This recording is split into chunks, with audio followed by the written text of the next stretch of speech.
Ég heiti Guðbjörg Lind og hef lengi stundað myndlist og viðfangsefni mín hafa eiginlega alla tíð tengst vatni.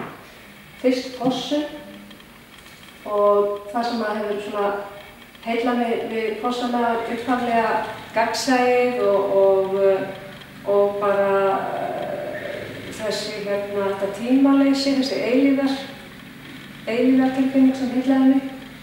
Síðan renna eiginlega fossarnir út í hafið.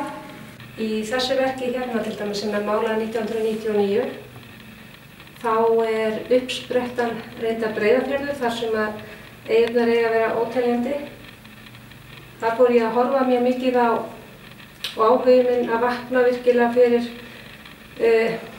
flóð og fjöru sem ég fannst vera svona eins og hægur andardráttur jarðarinnar og fór að horfa svo mikið á landslagi, hvernig það breyttist og það reyndar mjög áberandi á þessum stað á landinu, hægt að sjá munin mjög glögglega og ég fór að velta því fyrir mér hvort að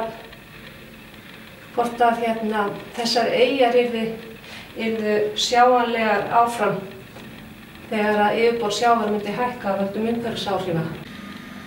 Þá hefur málverkið þróast frá eyjaverkunum sem sáum frá þessum svona stífu eyjum yfir í að það er meira veður og andrúmsloft og mýkt og líka ákveðin svona einföldun og hérna ég með það svona í mínum huga þó þetta landslag en þetta líka ákveðin hugsun að baki ég svolítið að hugsa á þessum tíma.